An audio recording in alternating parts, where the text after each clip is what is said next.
Risk developing in pregnancy for Fgr. Mild hypertension if clinically indicated, gestational hypertension, that is severe one, 160 by 110 or more, then chronic hypertension and preeclampsia. Any pregnant woman suffers from COVID-19, then within 14 days of recovery, we offer fetal biometry, and on the basis of fetal biometry, we offer personalized care plan. Antepartum hemorrhage as an indication for serial scans for fetal growth, not the placenta previa, but a placenta previa with bleeding or any unexplained antepartum hemorrhage or abruptio with antepartum hemorrhage, we offer serial scans for fetal growth. After risk developing in pregnancy, the next point is current pregnancy risk biochemical markers. Low PAP-A, which is an indication of poorly functioning placenta and is high risk factor for stillbirth or FGR. High AFP or inhibin A can cause SGA or FGR, and it is usually performed in first or second trimesters. In case of low PAP or high beta HCG, we should offer aspirin.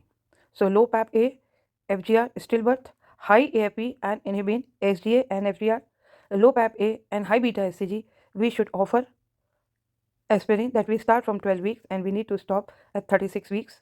There is no role of low molecular weight heparin in a patient who is having these markers.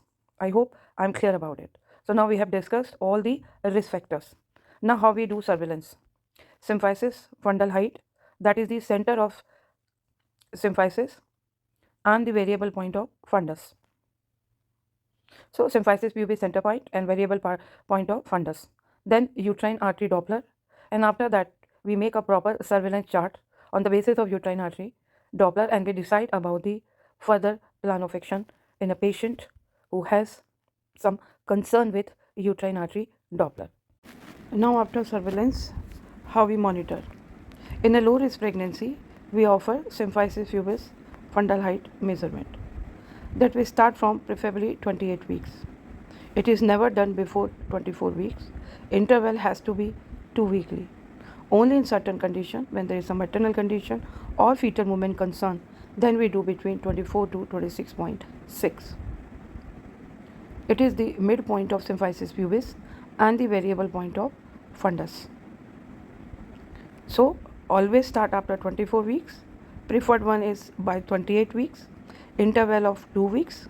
By any chance, if it is missed at 28 weeks, by 34 weeks, we should always perform a symphysis fundal height measurement.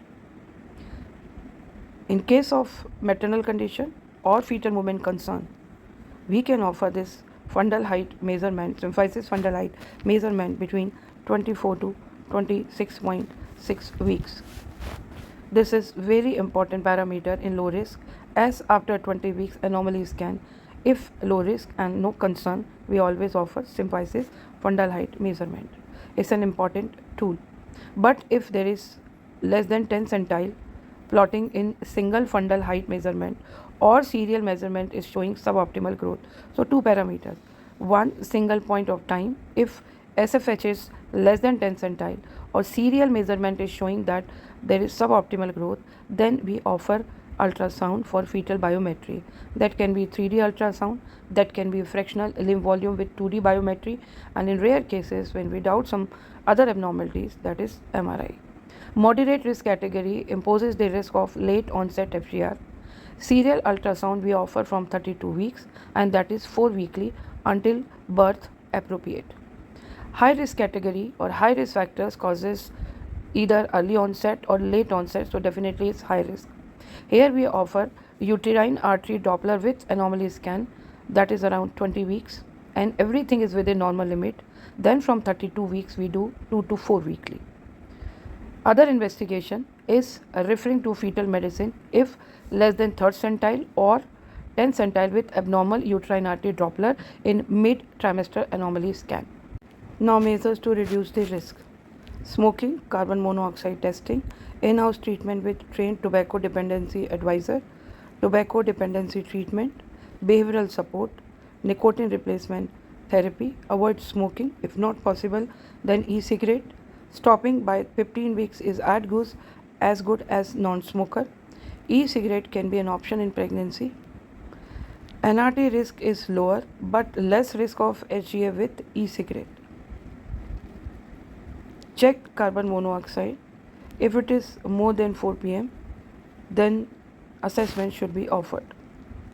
Vitamin D3 10 mcg is enough throughout pregnancy.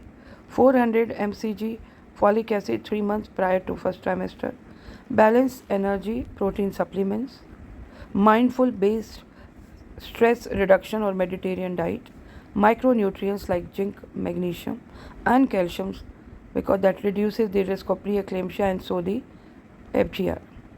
Preeclampsia or uterine artery dysfunction, 150 mg aspirin, ecosprin is a brand name, 12 mg to 36 weeks, ideally 11.6 to 16.6. LMWH has no role.